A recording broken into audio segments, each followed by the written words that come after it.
नमस्कार, मैं हूं श्रीराम शिंदे और आप देख रहे हैं विश्व शांति दर्शन। विश्वधर्मी प्रोफेसर डॉक्टर विश्वनाथ कराड जी की संकल्पना से उभरे इस अनोखे YouTube चैनल में हम आपको सुनाते हैं कुछ अच्छी और सकारात्मक खबरें। आइए शुरू करते हैं आज की सुर्खियों के साथ। बिहार से सिडनी का सफर, पारंपरिक अनाज का प्राकृतिक स्वाद, विकलांग लोगों का जॉब पोर्टल, घर पर उगाई ग्रीष्मकालीन सब्जियां, घर जो गर्मियों में ठंडा रहता है।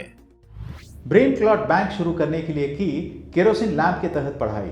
सुनते हैं डॉक्टर सोनू भास्कर की कहानी। डॉक्टर सोनू भास्कर ने स्ट्रोक और उसके कारण पर शोध करने के लिए ऑस्ट्रेलिया के सिडनी में ब्रेन क्लॉट बैंक की स्थापना के लिए व्यक्तिगत लड़ाइयों पर विजय प्राप्त की। स्ट्रोक की घटना के कारण का पता लगाने के मिशन पर डॉक्टर भास्कर ने 2019 में ऑस्ट्रेलिया के सिडनी में दुनिया के सबसे बड़े ब्रेन क्लॉट बैंकों में से एक की शुरुआत की। वह 2 यूरोपीय एकेडमी ऑफ न्यूरोलॉजी सहित कई पुरस्कारों के प्राप्तकर्ता हैं। पुस्तकों के प्रति उनके प्रेम ने उनमें विज्ञान और गणित के प्रति गहरी रुचि पैदा की। हालांकि बिजली कटौती के कारण उन किताबों को पढ़ना भी एक चुनौती थी। मुंबई की 2 माताओं ने एक स्वस्थ स्नैक्स ब्रांड लॉन्च किया और पाए 50,000 ग्राहक। मुंबई की आंचल अब्रोल और प्रिया पुरी के अनुसार बच्चों के लिए सही और स्वास्थ्य स्नैक्स ढूंढना अक्सर माताओं के लिए एक कठिन काम होता है। इन 2 माताओं ने अनुभवी उद्यमियों के रूप में इसके बारे में कुछ करने का फैसला किया और इस तरह स्नैकरी, एक स्वास्थ्य स्नैक ब्रांड का जन्म हुआ।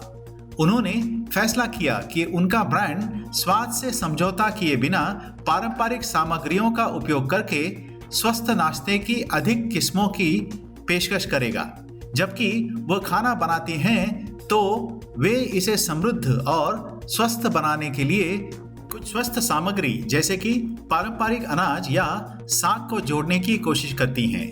ब्रांड स्नैकरी पारंपरिक सामग्री और प्राकृतिक स्वादों का उपयोग करके परिरक्षक मुक्त स्वस्थ स्नैक्स बनाने पर केंद्रित है। वर्तमान में वे देश भर में 50,000 से अधिक ग्राहकों को लगभग 35 उत्पादों की पेशकश करते हैं।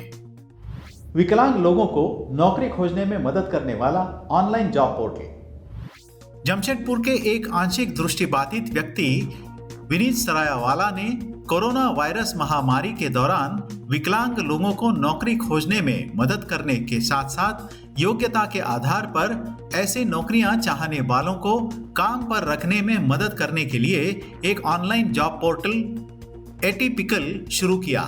विनीत सरायवाला ने दिसंबर 2020 में यह ऑनलाइन जॉब पोर्टल एटीपिकल लॉन्च किया ताकि रिक्रूटर्स को योग्यता के आधार पर विकलांग लोगों को नौकरी दिलाने में मदद मिल सके।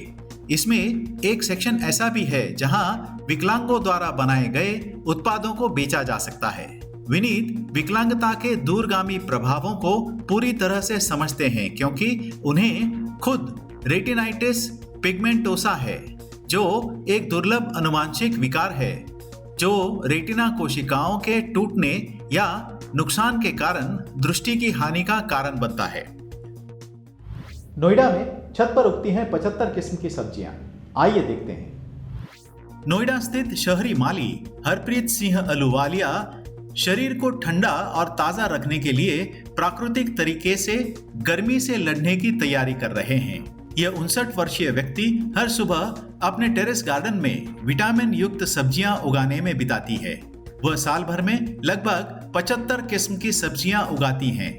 हालांकि गर्मियों की सब्जियों में लताओं और पौधों की आवश्यकता होती है, जिसके लिए बहुत अधिक जगह की आवश्यकता होती है। लेकिन सबसे अच्छी बात यह है कि इन लताओं की कटाई की अवधि 2 से 3 महीने तक लंबी होती है, जो बड़े उत्पादन की अनुमति देती हैं। पत्तेदार सहित कुछ सब्जियां फूलों के बर्तनों में उगाई जाती हैं और उपज उतनी ही अच्छी होती है। मिट्टी और पुनर्निर्मित लकड़ी जैसी प्राकृतिक सामग्री से बना एक टिकाऊ घर। डालते हैं एक नजर। बेंगलुरु के प्रदीप कृष्णमूर्ति ने सांस लेने वाली दीवारों के साथ मिट्टी और पुनर्निर्मित लकड़ी जैसी प्राकृतिक सामग्री से एक टिकाऊ घर बनाया है। यह दिन में 3 घंटे बायोगैस का उपयोग करता है और इसमें एक टेरेस गार्डन भी है। बेंगलुरु के मूल निवासी प्रदीप कृष्णमूर्ति हमेशा प्रकृति और खिले हुए बगीचों से घिरे बड़े बारामदे वाली सरकारी बस्तियों में रहे हैं। उनके पिता की सरकारी नौकरी में तबादलों ने उन्हें पूरे भारत के विभिन्न ग्रामीण क्षेत्रों को उजागर करने में मदद की और शहरी परिदृश्य से दूर रखा। उन्होंने एक आर्किटेक्ट फर्म को नियुक्त किया जिसने उनकी आवश्यकताओं के अनुसार संरचना को डिजाइन करने में मदद की। भूमि नाम के इस घर का निर्माण 2014 में शुरू हुआ और 2015 में पूरा हुआ। यह घर गर्मियों में ठंडा और सर्दियों में गर्म रहता है। क्या आप जानते हैं कि बेल का फल पोषक तत्वों से भरपूर होता है? जानते हैं इसके अनगिनत फायदे जाते जाते। ताजगी देने वाले ठंडे पेय से लेकर तीखे अचार तक बेल फल कई स्वादिष्ट व्यंजनों में उपयोग किया जाता है। इसके अनगिनत फायदे भी हैं। हिमालय, उत्तर प्रदेश, बिहार, छत्तीसगढ़ और अन्य उत्तरी राज्यों की तलहट्टी में पाया जाने वाला बेल का फल कई गुणों वाला एक फल है। व्यापक रूप से गर्मियों के दौरान इसे देखा जाता है। यह फल पाचन के लिए अच्छा काम करता है। इसकी ताजा बनावट के साथ साथ इसका मीठा और तीखा स्वाद इसे कई लोगों का पसंदीदा फल बनाता है। यह फल protein, vitamin C, beta carotene, vitamin B complex, potassium, calcium, magnesium, zinc, copper और आयरन का भंडार है। चिलचिलाती गर्मी के दौरान बेल शरबत एक पसंदीदा पेय है और यह आमतौर पर किसी भी अन्य ताजे फलों के रस के समान या उससे भी कम खर्च में तैयार होता है। हमें सनस्ट्रोक से बचाने वाले इस पेय के अलावा इससे अचार भी बनाया जा सकता है। आशा करता हूं यह संस्करण आपको पसंद आया होगा। अगर हाँ तो इसे सब्सक्राइब जरूर कीजिएगा और देखते रहिए विश्व शांति दर्शन। धन्यवाद।